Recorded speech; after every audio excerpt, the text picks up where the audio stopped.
Welcome to the Kindle Chronicles, the Friday podcast about your Kindle, books, and all things Amazon. I'm Len Edgerly. Today is December 28th, 2018.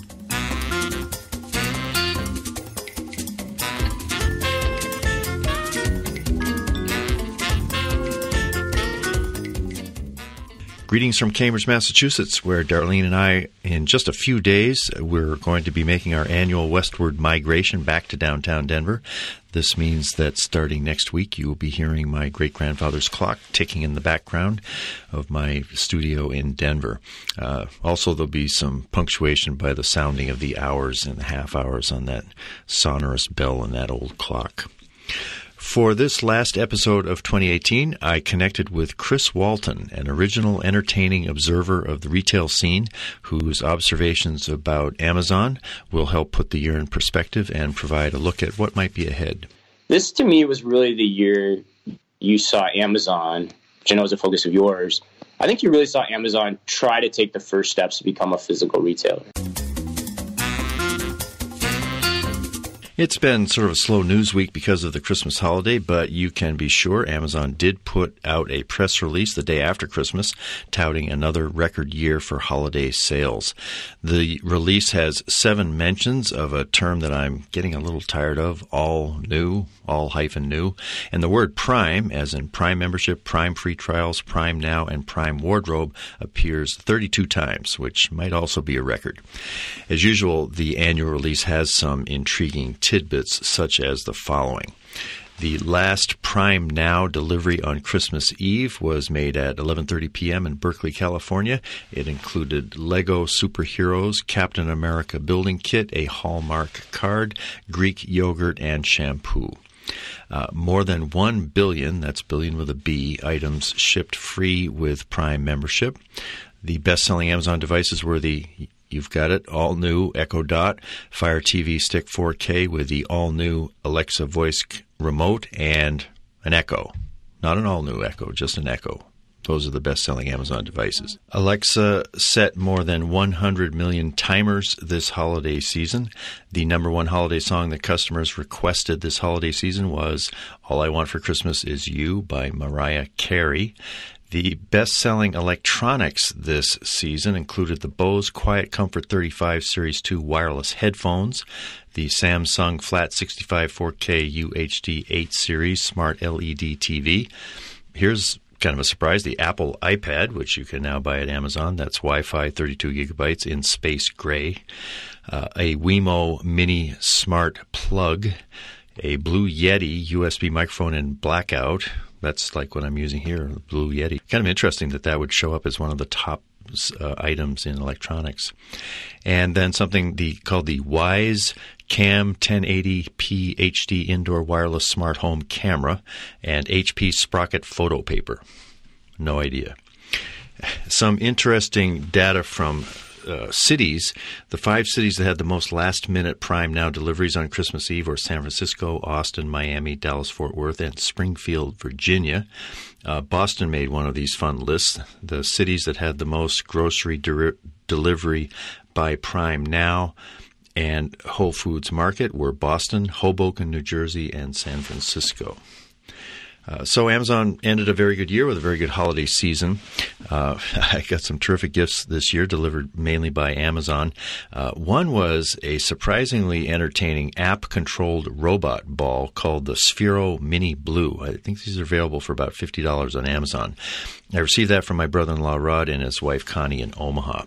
Once paired with my iPhone, the ball rolls on command around the floor, which was very confusing to our Yorkie Claire, who is used to chasing balls, not running away from them.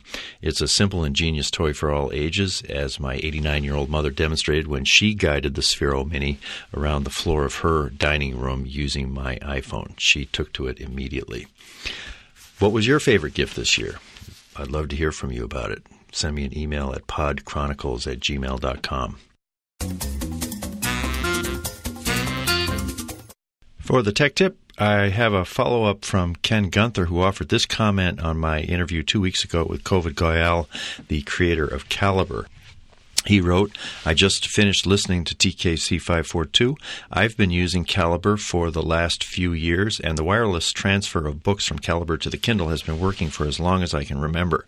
You just use the email address that every internet-connected Kindle has and have the Calibre mail function to send the book to the Kindle. In Calibre, if you go to Settings, Sharing Books by Email, you just need to enter the email address of all your Kindle devices and the media formats that they accept. At the bottom of the form, configure an email server to send the email, and you are done. Click the test button to make sure that the configuration is correct. Go to your library, click on a book, and then click on the Connect Share button from the menu bar. From the drop-down menu, select Email To, and then select the device you wish to email the book to. An emailed book will show up in either the library of the device or its Documents section. Have a happy and healthy New Year, Ken Gunther. Ken sent an addendum saying that the biggest challenge that he's run into is setting up Calibre to access your email server. And there is a test email button on the bottom of the Preferences Share Books by Email screen. If you click on that button and change the send to address to your regular email address, you can make sure that the sending is working. So thanks for that amplification, Ken. Much appreciated. That's pretty handy because that way, if you have several Kindle devices, you could just zap them from your Calibre library on your computer, and they would all end up wirelessly on the devices. That was kind of what I was looking for, and I didn't have it figured out myself. I have a second tip that I'll pass along. This came from Kevin Kelly's weekly Recomendo email. That's a collection of quirky recommendations by Kevin and his team. This one is of particular interest. We've previously recommended Fakespot, they write, a website that grades Amazon products for their shill, fake review, or fraud factors. These grades are not foolproof, but are extremely useful. What's new is their Fakespot extension for the Chrome browser, which overlays your Amazon pages with their grades for all the related and recommended products shown on a page. This means you don't have to leave the Amazon page to see the grades, and it also means you will see product grades before you click on them. It's behavior changing, Kevin writes. I installed the Chrome extension on my computer. It does bring up a pretty clean account. The Fakespot stuff, I'm not sure how they're getting this information, but they're giving you sort of a reality check on what kinds of reviews a product that you're looking at might have. Chris Walton's entertaining and enlightening coverage of the retail industry caught my eye earlier this year, especially his original insights into strategic moves by Amazon. He is a regular contributor to Forbes and co-founded the Omni Talk blog. Chris graduated from Stanford in 1999 with a bachelor's degree in history and economics. He earned his MBA from the Harvard Business School in 2005 and has been working in retail ever since, including an 11-year stint at Target, where one of his roles was as vice president for the Store of the Future. I connected with him by Skype yesterday, December 27th, reaching him at his home in Minneapolis. I began our conversation with our shared experiences in Casper, Wyoming, where Darlene and I met and lived for 20 years, and which was part of the district that Chris managed for Target when he was an executive there. Wyoming was part of my district from 2011 to 2013. I see. So, and Casper specifically was a very important part of that experience, or a very poignant part of that experience for sure. So, what was poignant about it? Oh, I was up at that store all the time. So I was doing the drive, and it was a drive. So I would do the 5 or 6 hour drive up and back in the same day. Oh my God! Very, very often. So I was up there quite a bit. Well, did you learn anything at the Casper Target store that's of value when you try to decode what's going on in retailing in 2018? That's a good question. I think what I learned from the experiences overall, not even just the Casper store, but my time in the field, it was, physical retail still matters. It's still an outlet for people in a lot of different ways. I think physical retail will always still be important for the idea, really 2 ideas for me. It's really just the physical act, taction is what I call it, but the physical act of touching, feeling product, getting confidence in what you want to buy, and then the second piece being just the sheer social aspect of shopping, the enjoyment it brings to people, the memories that get created, whether you're with people or whether you're by yourself. So I think you saw that alive and well. And I'd say the other thing that I learned just from my experience was, working at the field level or at the store level outside of, like, say, the headquarters in Target in Minneapolis for Target, you just got to see retail at an entirely different walk of life. I mean, it's an immense operation. When you think about just the sheer number of people it takes to run a store on a given daily basis, how they come from all different walks of life, all different skill sets, and just the incredible, autonomy you give to a lot of people to run those operations and to make the best out of what's there. It's a pretty impressive experience from an HR perspective. It teaches you how to communicate much crisper, in a very different fashion, and to lots of different types of people. And so I think from the HR side, the communication side, it was an unparalleled experience to me. That time I spent, those 2 years in the field, were single-handedly probably the single best decision I ever made in my career. I wouldn't be talking to you here today, Lynn, if it was not for that experience.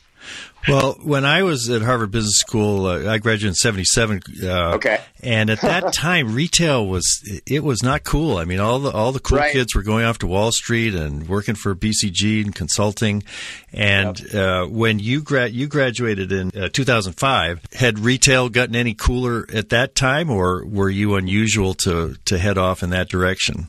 No, not at all. Retail at that time, retail was not any cooler, I would say, in any way, shape, or form.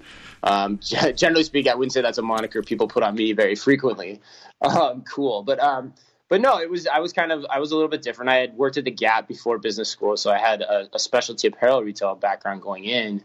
But there was I don't know if you guys had this, but there was a retail club, and there was probably 1,600 students across both years at business school. There was probably, I don't know, give or take 80 to 100 members in that club. So that gives you a size, but most people are still going into consulting or investment banking. I don't know if it's changed too dramatically now. I imagine it might have, because I just think retail is being transformed by the intersection of technology with merchandising, where merchandising had always been, kind of the epicenter of retail along with store operations. But now really technology and the skill of product management is really becoming more of an important aspect of how one does retail. So, I don't know if that shifted the landscape. I haven't been back on campus in a while, but I could see with just how well Amazon's done, over these last few years, and some of these bigger companies getting more behind technology, I could see how that could be an interest for a lot of people. You wrote somewhere, I read, that the holiday season is a time to as a coping mechanism and a chance to reset. So have you gone offline a lot during the holidays so that you can dive deep into your understanding of what's going on? Yeah, I've tried to. I tried to gear a lot of my writing for much of December on reflection. So I put a number of pieces out on Forbes in terms of, just sitting back and thinking about, okay, what do I think could unfold over the course of the next year? What are some of the trends I've identified that I think are, most impacting retail as we go forward? Just even yesterday, I was sitting in a coffee shop writing a piece about just my current take on Walmart and trying to make sense of, where I would position them in the landscape. But so I've tried to be reflective from a work perspective, but I think most importantly too, from the family side of things, really tried to unplug for about the last 4 or 5 days, spend time with the kids, spend time with the wife and the family, and just recharge the batteries, quite honestly, because retail starts to gear up pretty quick, especially for what I do with all the trade shows that happen between January and March, NRF, Shop Talk, those types of things. So the circuit gets pretty heavy for both myself and my business partner Ann Mazinga here real fast. So recharging the batteries with the family was also an important aspect of what we wanted to do. Any insights or new ways of framing retail come out of that fallow period of the last week or so? I think for me, overall, I think it's just, and I think you and I even talked about this a little bit before. I think 2018 was a pretty watershed year in terms of how things transpired, I think. And the reason I say that, or, what specifically came back to my mind in my reflection was this, to me, was really the year you saw Amazon, which I know is a focus of yours. I think you really saw Amazon try to take the first steps to become a physical retailer. They've always had bookstores, not always, but they've had those, in the recent past for past few years. And that was an attempt. But I think this was really the first year you saw them try to get behind the physical effort. So, if I list off why I say that, I think, of course, you have the Whole Foods integration, and you're starting to see marked signs of that in progress. I think I'd also add to it Amazon Go. I think that is, the checkout free solution they're deploying there is perfect for the use case in terms of who they're trying to hit. I think it's brilliant in its design. Amazon has the pockets to fund it, and it'll be interesting to see, where they find applicability for it, whether it's airports, hospitals, hospitality industry, wherever it could be. You can see them starting to make that move there. And then they've done a number of other interesting things too, from their 4-star store to pop-up shops in London, an installation that I love quite a bit in Minneapolis here at the Mall of America called GH Labs, which is essentially a showroom/guide shop store that meets Amazon Scan and Go technology and their fulfillment network. And I think that really could be groundbreaking for how the future plays out. So, I think for me, it was really the year I'm always going to look back and say, 2018 was the year that changed the industry because it forced everyone to recognize just how fast the transformation is happening, and the fact that people need to get behind technology and get behind experimentation in a pretty quick manner here. And I would expect now 19 to hopefully be that year where we start to see some of that happen at a more rapid pace across the landscape and not just Amazon. One thing that surprised me was that the Amazon bookstore that was slated to go into Park Meadows Mall south of Denver, I went there thinking, well, I'm going to get to see a bookstore and a 4-star store. And someone in the store said, no, this was going to be a bookstore, and then they changed it to a 4-star store. Interesting. And somebody else, I think Nate Hoffelder maybe, had done some sleuthing and found a couple of other places where plans for a bookstore had been put on hold indefinitely. Mm-hmm. Can you imagine that the bookstore experiment has kind of run its course and will plateau at this number, and that now the action will be on things like Go and 4-star? Yeah, I think that's a really great question. I think, the way I think about that is, and I can't remember how long the bookstore's been, alive and kicking, but it's, definitely been 3 or 4 years at least. And to me, the bookstore was never about the bookstore. When I talked about those things to me, what separates digital from physical retail, taction and the experience of being somewhere, the Amazon bookstore really, to me, doesn't hit on either of those, particularly.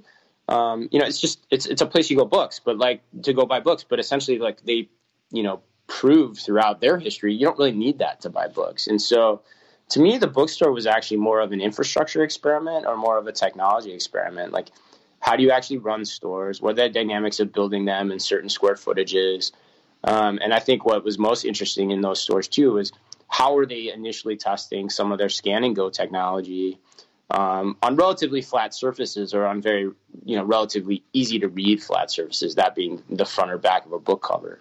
And so that to me is more what it was about. And so it isn't surprising to me in a lot of ways now to see maybe some of those plans that were initially announced changed as they've learned more from their experiments. And that's how they do things. It's always kind of a linear, product model of what's best at what's at the right time. And so it's not surprising to me now to see, a 4-star, taking the place of that. Still curious where that idea goes and how much legs that has in the future.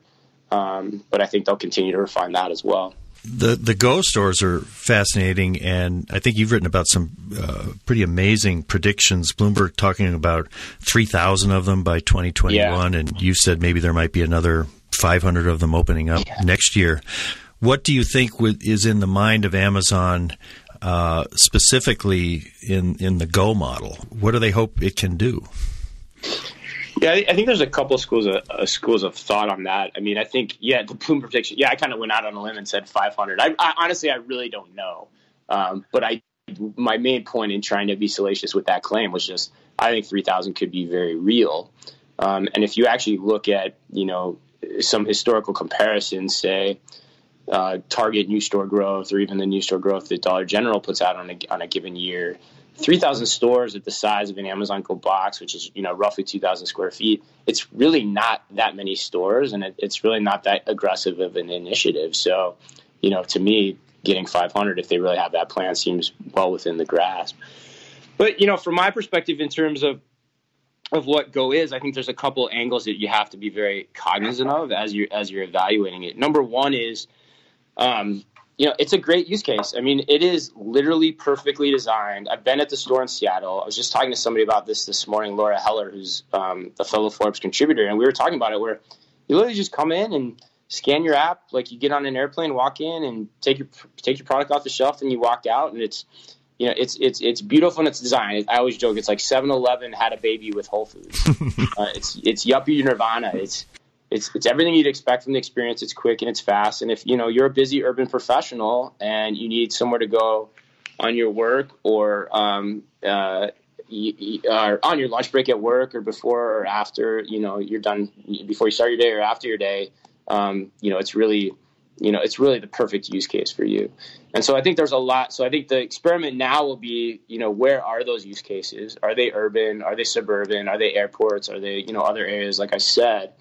But the other thing that I think if you're a student of Amazon, as you look back in history, is what else will they do with this? And so the question that I have is, will they use it to provide the infrastructure for others to provide retail experiences, which is what they've done in the past. Right, it's what they did with their e-commerce portal. It's what they've done with their browser. And so why would they not potentially do that same thing with the platform that is Amazon Go and check out free technology? Do you think there's a parallel with the trajectory for books? Because Amazon started selling books, and when they started the Kindle, KDP, Kindle Direct Publishing, started the same day the Kindle was introduced, and now they kind of own that creative part of the self-publishing industry. Mm-hmm. So with Go, are they possibly following that same template of starting something out for their own retailing activity and then turning it into a platform that becomes an even more powerful generator of presence and profits?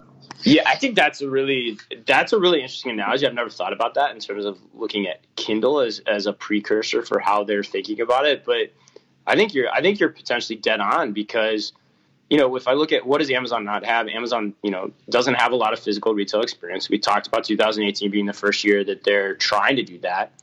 And so then you'd ask the question, well, if we're not good at that, we don't have that in our background, why don't we let other people be the content creators, just like they would with books, on what great physical retailing is, and let's provide them the tools and the background to be able to do that. So, if you look at it, that's right in the ethos, that's right in the wheelhouse of how Amazon's done their business in the past. So, yeah, I mean, I think that makes a ton of sense. I had not heard about this 7-year-old who's selling $20 million worth of toys and how that provides a possible clue as to what might be ahead. Paint that scenario. Yeah, I think it goes along the thread that we were just talking about. I think, what's really interesting, and a colleague of mine, Carter Jensen, really outlaid this for me, and that's really so I have to credit him. But he always taught, I think it's important, I got to set the 30,000-foot stage view of it, is he always talks about the horizontal line of commerce, where you actually have, commerce on the one end, which say, let's use Amazon as an example. But then on the other hand, you have kind of a social network or a social community. And so the best example of that is Facebook. And whoever can really connect that line has a really inherent advantage from a data perspective. Like Amazon, Google, they know what explicitly they want, but social networks kind of know implicitly more about us, oftentimes even knowing more about us than we know ourselves. And so being able to connect that line of data then is really powerful in the sense of, you can get from the act of discovering or understanding a product very quickly to actually then transacting commerce. And so what I think is really interesting about the example of the 7-year-old boy you mentioned, Ryan's Toy Review. I think the guy makes something like $22 million a year in revenue. And all the guy does, and my 5-year-old watches these things religiously, which is why I got turned on to it, is he just sits and unboxes toys and talks about the toys. And he has this huge community of followers.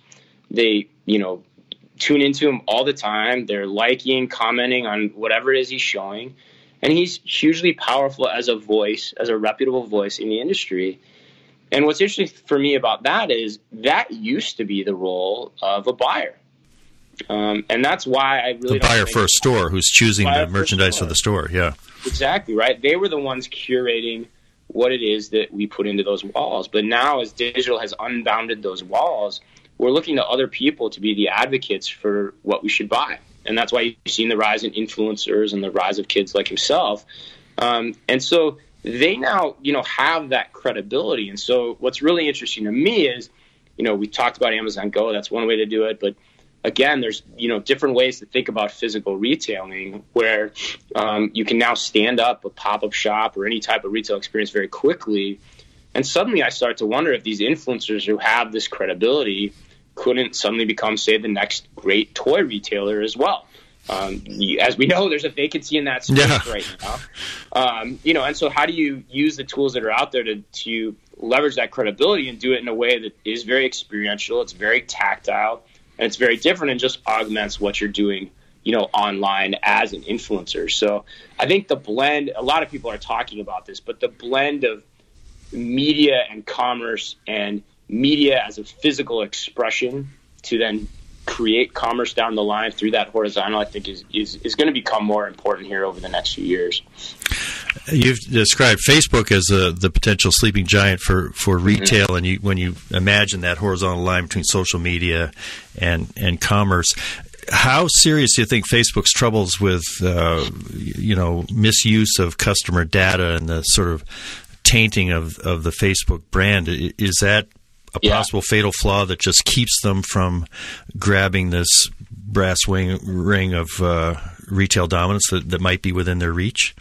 Yeah, I think it's possible. It's funny, as I've posited that in that piece that I wrote, and I've talked about it, subsequent times. It's always interesting because the one pushback to the argument I always get is, well, what about their reputation? And and for me, I always think back to, well, but do they actually have the ability to do it? Like you can kind of solve the reputation over time, possibly. The better thing is you actually have the capabilities and the resources to be able to pull it off.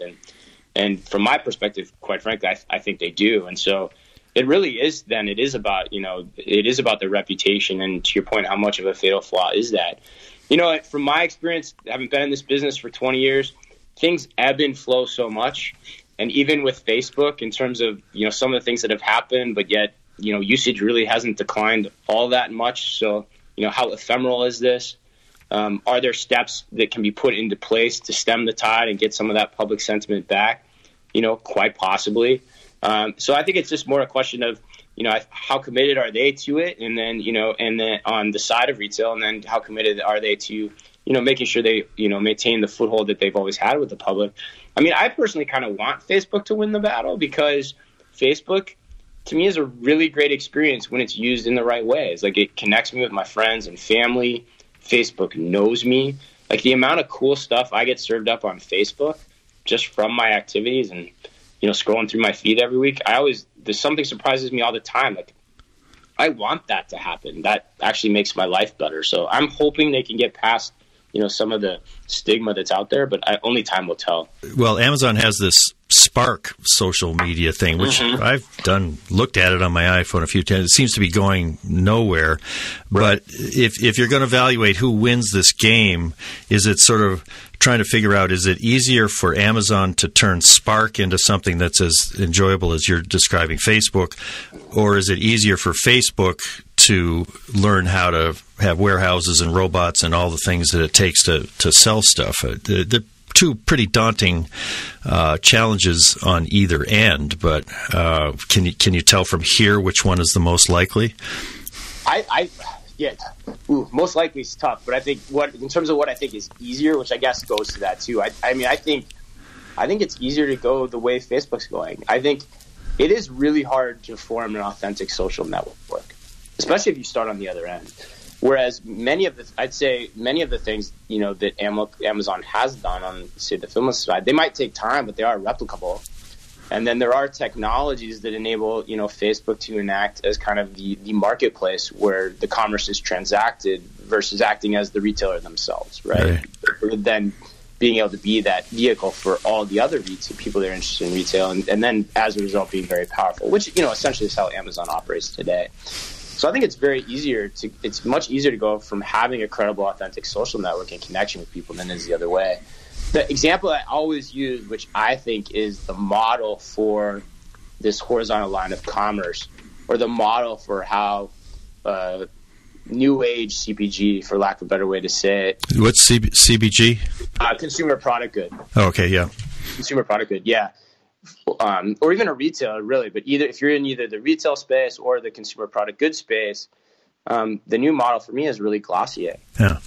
The beauty brand. Like, it's a brand that, so it's a microcosm of, I think, what you could see happen on Facebook. It started as a blog, just from one woman's just incredible passion and care and concern for the cosmetics industry. She amassed a loyal following, suddenly then became a digital retailer, and now they're a physical retailer, and they have a connected end-to-end experience. And that's the model that I always encourage retailers and CPGs to study and to try to replicate over time, because that's very formidable as you go forward, especially from a data perspective. Like, you're going to know more about your consumer than anyone else. You could almost see that in general, the crucial thing to do is to create that community and that social network, and that maybe is harder or more significant than getting the stuff, the buying and the selling and the getting stuff to your home. Absolutely. It's a whole content versus distribution argument again, that comes back, all the time. But, and that's why I think, like, Ryan, the 7-year-old Ryan, it could potentially be so powerful. It's hard to become Ryan. It's not hard to fulfill toys. I saw one video you linked to, and he's there trying out some cool toys in a playground, but there's a voice, like the person filming it. Is that his mother? I mean, is this the mother's business, or is it Ryan's business? I don't know. That's probably like a Macaulay Culkin type thing back in the day, but Gary Coleman situation or something. I have no idea, but no, they're all involved, and they're all part of the videos. And even I can't remember if it's his younger brother or sister, but they're, you can possibly see they're being groomed to take the mantle at some point. I don't know, but it's pretty impressive. I've seen some speculation on who Amazon's going to acquire next. I think you'd mentioned Snapchat, and also an airline that if Amazon thought to win at the airports, it should buy Delta or Southwest, and also Target as Target. From Whole Foods to Target. But which of those three, or maybe another, do you think is the most likely acquisition target for Amazon in the not too distant future? I think for me, it's something in the social arena, some play in the social arena. Whether it's an actual social network like a Snap, so to speak, social media company like Snap. That to me seems the most likely and the most likely target. And it feels like a nice marriage between the two. And lots of people have said that. I know Scott Galloway goes on record with that a lot. So I think you're going to see that, or you might see them continue what they've done in the past, which is acquire companies that have those completed horizontal lines across the different, categories in which they do business. And that might be another way to approach it, to just, strengthen the beachhead, so to speak. In some ways, Zappos seems like that, because the whole Zappos effect seemed to be based on the customers as a community that were loyal to the Zappos philosophy, and obviously good at selling the shoes as well. Yeah, it's really I've never thought about that. That's a really interesting analogy too. Zappos kind of has that fervor that you'd see around a retailer in general, right? But yeah, had Zappos started maybe 10 or 15 years later and they'd gone the social network play first, what would that have been and what would that look like? But just from my casual observation, to your point, it doesn't feel like people talk about that as much as they quite used to maybe, 10 years ago. Yeah, that's right. Well, given what you know and what you've done, I could imagine somebody at Amazon thinking this is a guy we ought to recruit. And if Jeff Bezos is reading your stuff and he says, make that guy an offer and tell him to write his dream job description, what would you want to be in charge of if you ever got the call from Jeff? Oh, that's funny. Yeah, that hasn't happened yet, but that would be great if it did. No, I think, it's funny to think about. For me, my passion, I'm actually in the process. So I write a lot of content, have my own blog, kind of taking, eating what I cook in a lot of ways. And the next thing I'm doing actually with my business partner, Ann Mazinga, and I, we're starting our own retail technology lab here in Minneapolis. And ultimately, I would one day love to, parlay that into kind of a new store design, a new store concept, or to help other people create new store concepts that they believe in. And so, for me, what I've always had kind of a dream or passion for mine would be to I think the mass merchandising experience is ripe for reinvention. That there's a way to reimagine that, almost a way to think about a mall and all the things a mall provides, but in a much smaller footprint.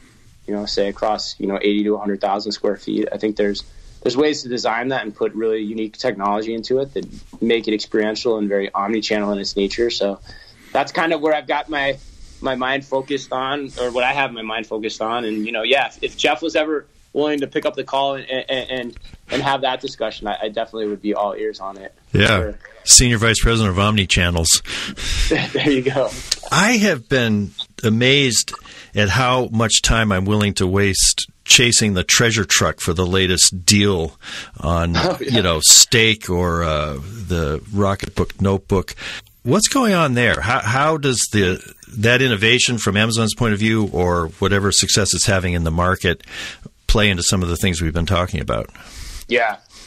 Wow, it's a really great question too. I think the treasure truck one has always been an interesting one to try to kind of peel back the onion on. I mean, I think it's an experiment between a couple of things. I think one, it's Amazon really knows localized demand by zip code. So if I live in wherever I live here in Minneapolis, like they know what everyone's buying within that space, and so if there are killer items that they want to get in front of people, they can do that. So I think, again, it's a little bit of how much do they know their data and how can they leverage it. The other thing I think about is it's also indicative of a longer term trend around, and I haven't figured out the right term yet, but and I haven't really written about it yet. So it's really interesting that you're asking me this, but I think there's an idea I call it's almost like mobile retail or mobile real estate, where you don't necessarily go to the experience comes to you.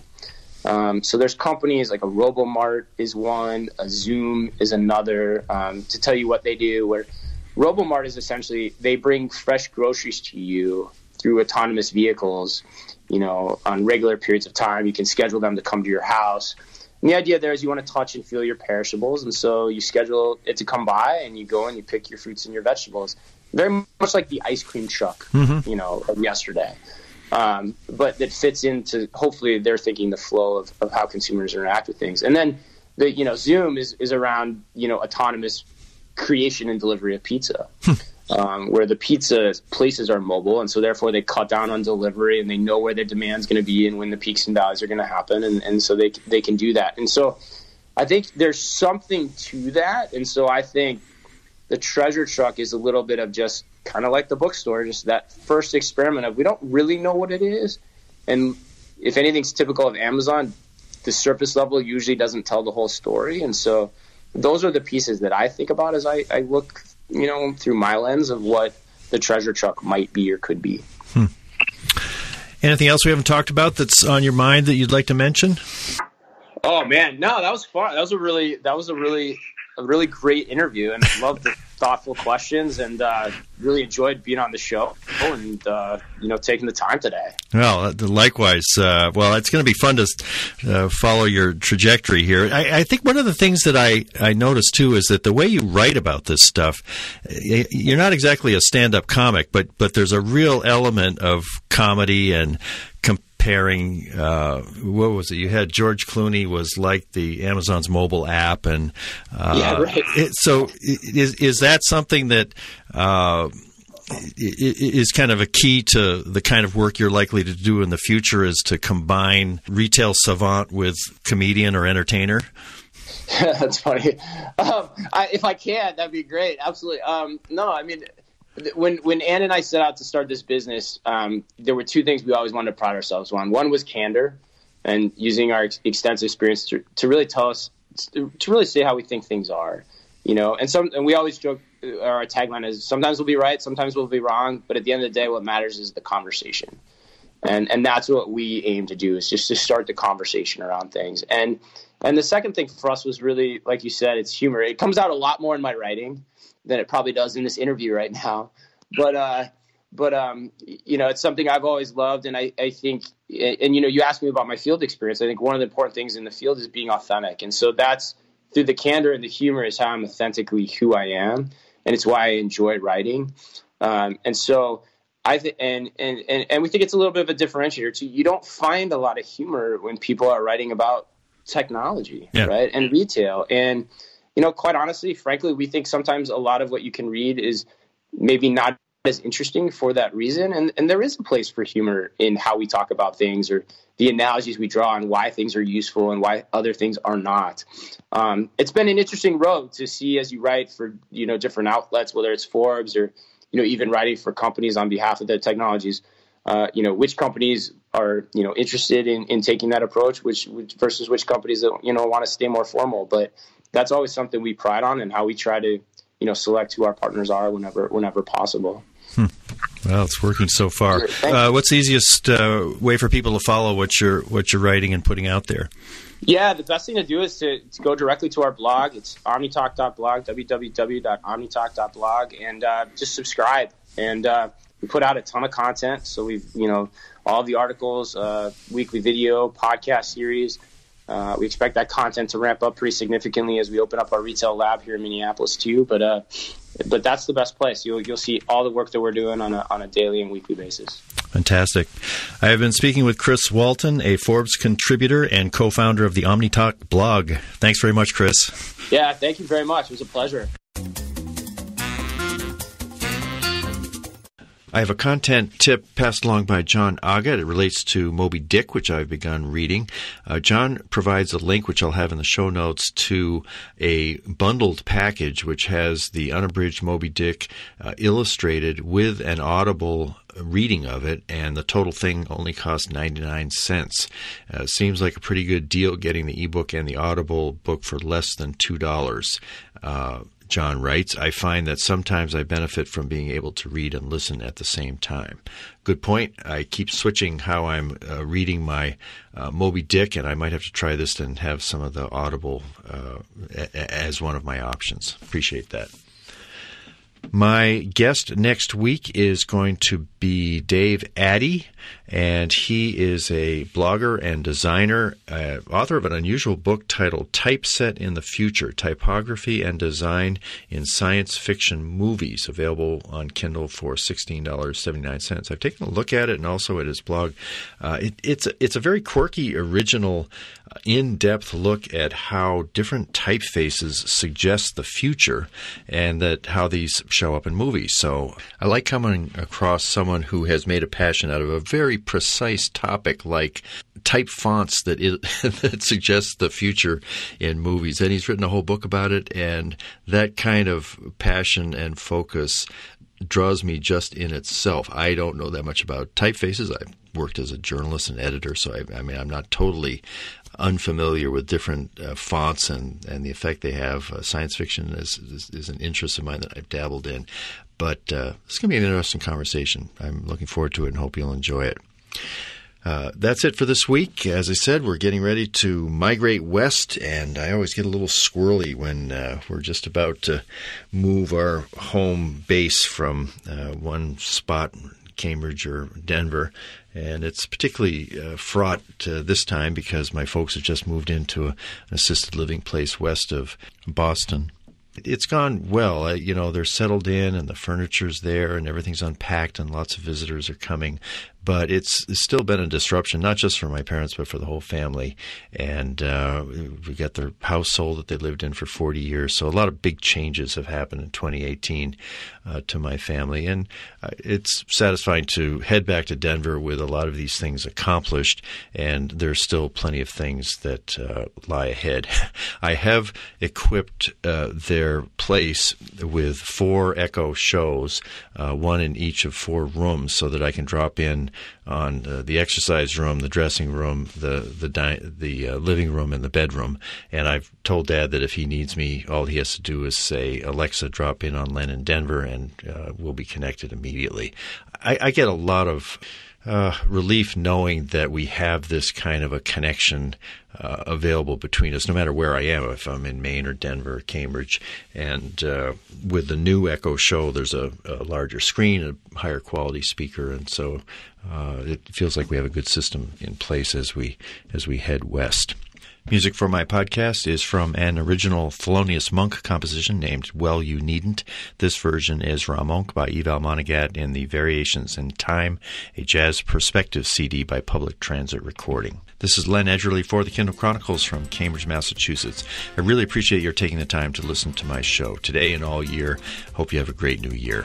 Bye.